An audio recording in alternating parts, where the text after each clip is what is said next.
what Dark Souls 1 did I build that I make? So it was supposed to be like a throwaway. I made a really kind of shitty video back in like 2011 or something, basically talking about how like I was like, that was my like fuck it build initially. It was like, I don't give a shit, I'm gonna just fucking Uchi Katana kill everybody because that's meta and it's, you know, go with the flow. And I was all disenfranchised with how the PvP balance in the game worked. So I made this character. I wanted him to look like a pouty little fucking child. I ended up calling him Jarvis because I kind of had this thought in my head that like, if anybody is gonna be like this kind of like snooty, resentful kid, it wouldn't have been like a city rich kid, but it would have been basically like, shit's not going his way.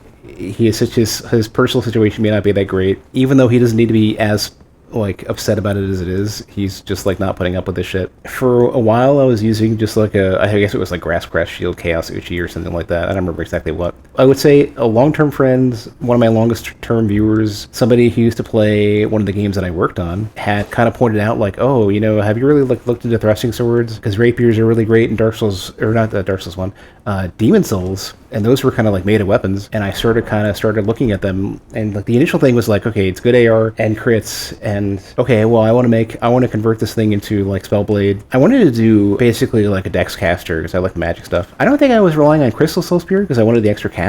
I think I expected it to be like lower ints so I couldn't even use it, and then it was like Soul Mass, Soul Spear, and a couple other things that kind of synergized pretty well. I was mixing in Velkas when I didn't want the buff. One of the things that was really strong if you hit people with it was Ricard's Rapier, the R2, where you crystal magic weapon with it. You could sack poise really high, and you could poise through people trying to grind you down. You could kill people before they could get the second hit off. I started transitioning into like, okay, well, I'm getting like better and better at parries and shit, and I kind of started taking that build and slimming it down a bit. I don't remember exactly when this was, but at one point I started messing around with the parrying dagger because my timing got to the point where it was just consistent. I didn't have to worry about partials. I wasn't so worried about blocking anymore. You know, I could poke and parry people to death pretty easily. And so I ended up with this like I ended up with this build that was very slim. It had the so I think it was before I switched to the Mask of the Child. I don't remember exactly how this worked out, but at one point I had a lighter version of the build using like the Painting Guardian chest, some leggings that I can't remember. I think I was using, what is the name, the Pharaoh's hat, or pirate hat looking thing. I don't think I had the Wolf Ring at that time. I think I probably was using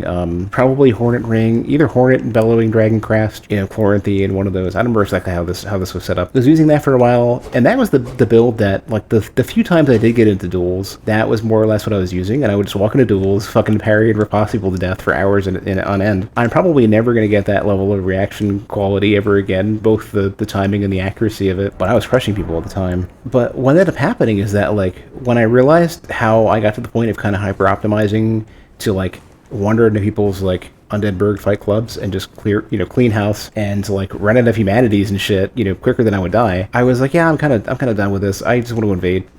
You know, bear in mind, this was like 2011, 2012, something.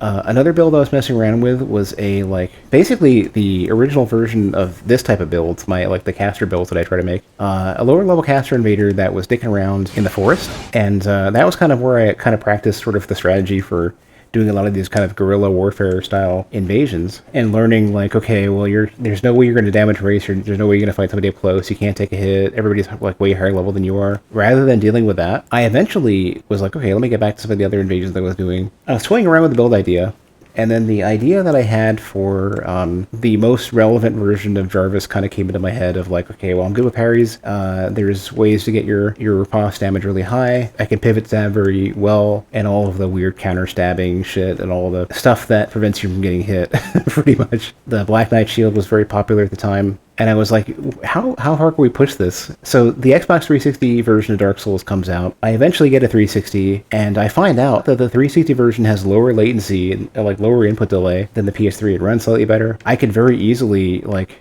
go ham with the timing stuff, right? Like I can very easily like run Super Razor's Edge. That was what I ended up starting as my first build on Dark Souls 1 on Xbox 360. And in fact, the funny thing is that I can't remember exactly how this went down. I'm pretty sure it was either Soul Invader had bought the game for me because I got the 360, or Soul Invader just muled my character to get him set up. I remember exactly how this worked. It was ages ago. I got the build together pretty quickly and started crushing people with it. It was like, you know, Mask of the Child, Black Knight Shield, Paladin Chest, Havel Arms and Legs. This was back when the Dark Wood Grain Ring would let you ninja flip at half, 50% equip load, like medium or whatever. You know, because I was using the Hornet Ring, and I guess Chloranthy or something. I had this build that was like 1 and 2-shotting people in ganks, and like go from one backstab to a riposte to a parry, you know, like very quickly. Basically the most notorious, most well-known version of that Dark Souls 1 build. Just this big, ridiculous Chaos Rapier backstab and parry build, like a strong crit build.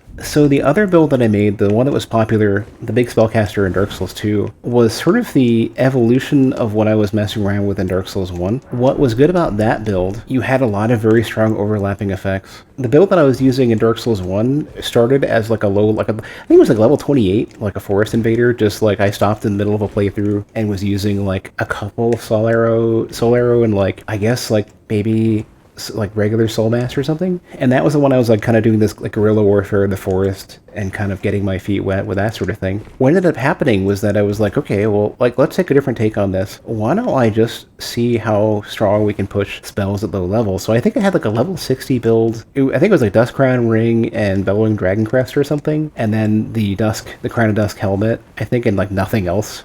No pants or nothing, just like full, like I think it was like 44, no, I think I fit this in like 60.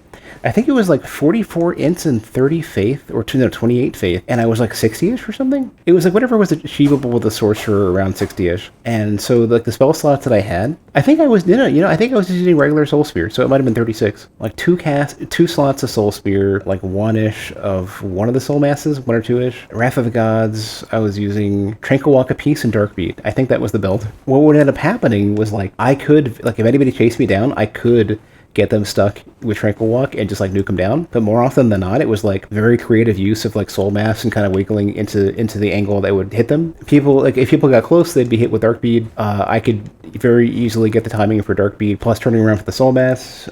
Soul Spear obviously crush people at a distance. It was like a relatively simple build. The whole point of it was like don't get hit and vaporize people with magic, and that was it. And like it was really strong. It crushed a lot of people in Dark Souls 1 just because they couldn't afford to be touched, and they couldn't necessarily risk getting super close, and I was far scarier than they'd ever be. So in Dark Souls 1, because you invade infinitely up, I eventually converted that to a level 120, gave it some health, just enough poise to, I think it was like 20-ish or something, enough to get through just like rapier pokes and spears and shit and crossbows. It was real strong, and that was kind of where I furthered my addiction to magic.